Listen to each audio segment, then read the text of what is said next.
आशा करती हूँ आप सब अच्छे होंगे, स्वस्थ होंगे, मस्त होंगे। स्वागत है आपका शर्मा फैमिली ब्लॉग में। आज है होली के पूजन का दिन और मैंने कुछ भी तैयारी नहीं की थी। आज का ही दिन था जो मुझे सब कुछ बनाना था क्योंकि दूसरे दिन चंद्र ग्रहण लग रहा था। तो बस सुबह ही सुबह सारा सामान लेकर ऊपर के पोर्शन में पहुँच गई। ऊपर का कमरा खाली था और अपनी किचन वहीं बना ली क्योंकि ये सामान जब हम बनाते तो बहुत ज़्यादा किचन फैल जाती है। इसीलिए सारा सामान लेकर ऊपर पहुँच गई और कर दी गुजिया बनाने की तैयारी। इसी बीच मैंने खाना भी रेडी कर लिया और हमने पीहू ने मिलकर खाना खा लिया और बाकी सबको भी खिला दिया क्योंकि काम के साथ-साथ खाना भी ज़रूरी है।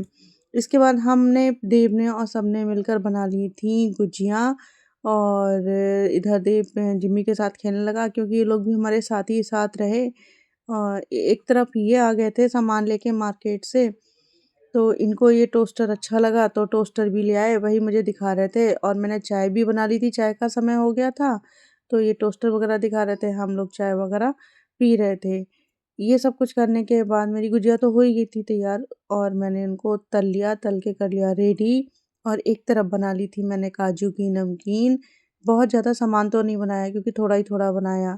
सबके घर में बनता है तो बस मन भर ही जाता है। इधर मैंने बना ली थी मट्ठे की फुल्की और दही बड़े और दही बड़े की चटनी और अब हो गई थी शाम। सारा काम करते-करते तो हमारे यहाँ ऐसा होता है कि घर में भी छोटी होलिका रखी जाती है।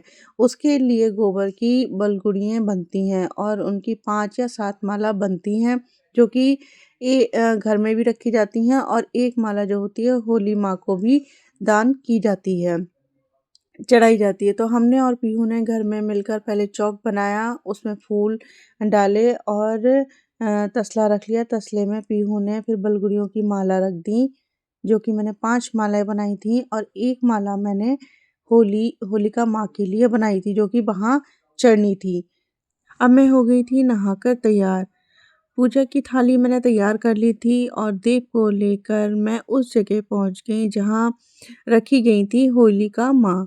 होलिका माँ के पास पहुँचकर मैंने सबसे पहले उनकी पूजा की, दीपक जलाकर और आरती वगैरह, आराधना जो भी करनी थी बच्चों के लिए खुशहाली माँगी थी, बाकी सबकी होली अच्छी हो बस यही माता रानी से विनती की। साथ ही साथ माता रानी की मैंने परिक्रमा कर ली और इसके बाद अपने बाबा से मिलने और माँ से मिलने मंदिर पहुँच गई थी। वहाँ भी मुझे बाबा को रंग प्रदान करना था और गुजिया भी देनी थी। तो बस यही पूजा पाठ कर कर मैं घर आ गई। घर आकर मैंने अपनी होली जो हमारे घर में रखी जाती है उसकी पूजा आराधना की और साथ ही साथ इनको भी गुजिया प्रदान कर कर परिक्रमा कर ली। जिम्मी जैकी हमेशा साथ ही साथ लगे रहते हैं और जैकी ने तो सारी रंगोली भी अस्त-व्यस्त कर दी, सारी ही खराब कर दी उसने बैठ-बैठ कर।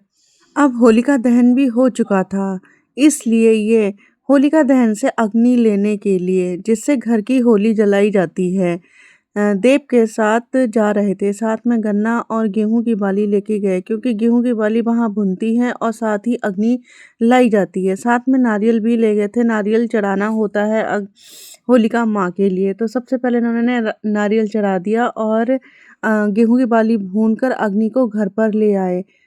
और हम लोगों ने फिर घर पे भी गेहूँ की बाली को होलिका माँ को प्रदान की और साथ ही साथ हमने उनकी परिक्रमा भी की। परिक्रमा जब हम कर रहे थे साथ ही साथ जिम्मी भी हमारे साथ परिक्रमा कर रही थी। साथ ही साथ चल रही थी। घर की होलिका की पूजा करने के बाद एक दूसरे को गुलाल लगाया जाता है जो कि शुभ माना जाता है।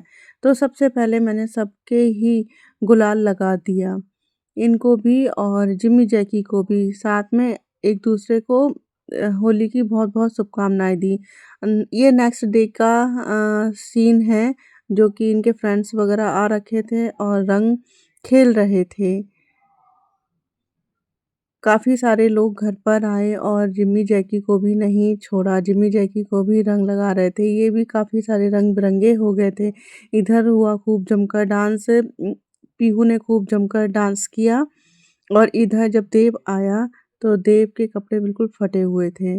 देव अपने दोस्तों के साथ होली खेल कर आया तो देखा कि बिल्कुल ही कपड़े फटे हुए थे वो फिर दोबारा चेंज करके गया। इधर जैकी का बहुत बुरा हाल हो रहा था। बाहर रोड पर तो बहुत ही ज़्यादा हुड़दंग मचा हुआ था, चारों तरफ जेंट्स ही जेंट्स नज़र आ रहे थे। शाम के टाइम मेरी फ्रेंड्स वगैरह आ गई थी, उनके हस्बैंड भी आ गए थे, नाश्ता कराया और साथ में उनके साथ भी होली खूब खेली और डांस भी खूब हुआ। ये मुझे ज़बरदस्ती गुजिया खिलाने लगे थे। यही सब करते-करते मैं नहा ली थी और हो गई थी रात। रात में पास में आंटी है, उनका बेटा है, उसने इतना हुड़दंग रोड पे काट रखा था कि रोक-रोक कर सबकी गाड़ियों को रोक-रोक कर उनसे डांस करा रहा था कि नहीं डांस करना ही करना है और सारे रुक-रुक कर खूब मस्ती से रोड पर डांस कर के जा रहे थे, जो दिखने में काफ़ी अच्छा भी लग रहा था और इन्हीं चीज़ों से पता चलता है कि हाँ, कोई फेस्टिवल है। होली के दूसरे दिन मैंने रख ली थी एक छोटी-सी पार्टी होली मिलन समारोह की। इसमें मैंने अपनी बहुत सारी फ्रेंड्स को बुला लिया और साथ ही साथ खूब एन्जॉय किया। सच में ये वाला दिन तो मुझे हमेशा ही यादगार रहेगा क्योंकि बहुत सारी मैंने जिस-जिस फ्रेंड्स को बुलाया था सारी ही फ्रेंड्स आईं और मिलकर खूब हँसी-मज़ाक की। इतना मज़ा बहुत मज़ा किया। साथ ही साथ इन लोगों ने भी बहुत एन्जॉय किया। हालाँकि मैं थोड़ा-सा बिज़ी थी तो बहुत अच्छी तरीके से मैं वीडियो नहीं बना पाई। मैं सोच रही थी इनका मैं वेलकम करूँगी, ये करूँगी तो बस सारा हौच-पौच सा हो गया था। तो जैसी-जैसी वीडियो बन पाई वही सब आपके सामने है। उसके बाद हम लोगों ने कर दिया था डांस स्टार्ट। मैंने सबको बारी-बारी से उठाया और सभी को डांस कराया। जो कि सच में बहुत आनंद आ रहा था। मेरी सारी फ्रेंड्स बोल रही थी कि वाह भई वाह! आनंद आ गया और अच्छा भी बहुत ज़्यादा लग रहा था क्योंकि फेस्टिवल साल में एक बार ही आता है और उसे अगर अच्छे से एन्जॉय कर लो, तो सच में अच्छा लगता है कि ऐसा लगता है कि हाँ, वाक़ई में कुछ किया। तो बस यही सोच कर ही मेरी फ्रेंड का बेटा था जो कि बहुत सुंदर डांस कर रहा था। और इधर मेरी फ्रेंड्स वगैरह कर रही थी और वैसे भी जहाँ डांस वगैरह होता है तो सबके पैर थिरकने ही लगते हैं और करना भी चाहिए चाहे आप कैसा भी आता हो आनंद तो देखो आनंद ही होता है। तो यही सोचकर कोई भी ऐसा नहीं रहा जिसने डांस ना किया हो चाहे उसको आता हो या ना आता हो, सब ने भरपूर आनंद लिया और खूब सारा जब डांस हो रहा था तो सच में घर में ऐसा लग रहा था कि आहा वाकई में फेस्टिवल है। काफ़ी मन से सब एन्जॉय कर रहे थे। मेरी फ्रेंड्स जो थी बहुत अच्छा-अच्छा डांस किया मेरी फ्रेंड्स ने और एक तरफ मैंने कर ली थी नाश्ते की तैयारी क्योंकि नाश्ता भी बहुत ज़्यादा ज़रूरी है। जब किसी गेस्ट को बुलाते हैं तो ज़ाहिर-सी बात है उसका स्वागत भी करना पड़ता है, उसका सब कुछ ध्यान रखना पड़ता है और ये नाश्ता टोटल ही सब कुछ मैंने अपने आप से ही रेडी किया था।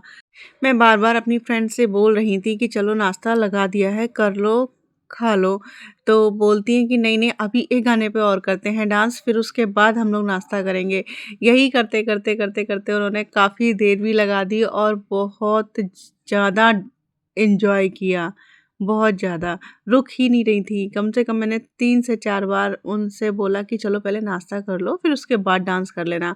तो नहीं अपने मन से डांस करके उसके बाद सबने नाश्ता वगैरह किया और मुझे बहुत अच्छा लग रहा था कि मतलब मेरी फ्रेंड्स हैं सारी और उनको देख के बहुत और नाश्ता करने के बाद वो फिर से स्टार्ट हो गई डांस करना और लेडीज़ का क्या है मतलब यही तो रहता है, यही आनंद है। अब लाइफ तो है ही वैसे भरी हुई दुःख की और सुख की। अब जैसा भी है उसे स्वीकार करो और ये छोटे-छोटे पल जो होते हैं हमारी लाइफ कुछ पल के लिए खुशियाँ दे जाते हैं। इसके बाद इनके फ्रेंड्स वगैरह आ रखे थे, एक ही 2 थे क्योंकि लेडीज़ प्रोग्राम था, तो बस उनका भी मन नहीं माना, उन्होंने भी खूब जमकर डांस कर लिया। उसके बाद कुछ देर बातें हुईं और ये ब्लॉग यहीं तक है। अगर आपको अच्छा लगा हो तो चैनल को लाइक और सब्सक्राइब ज़रूर करें। धन्यवाद।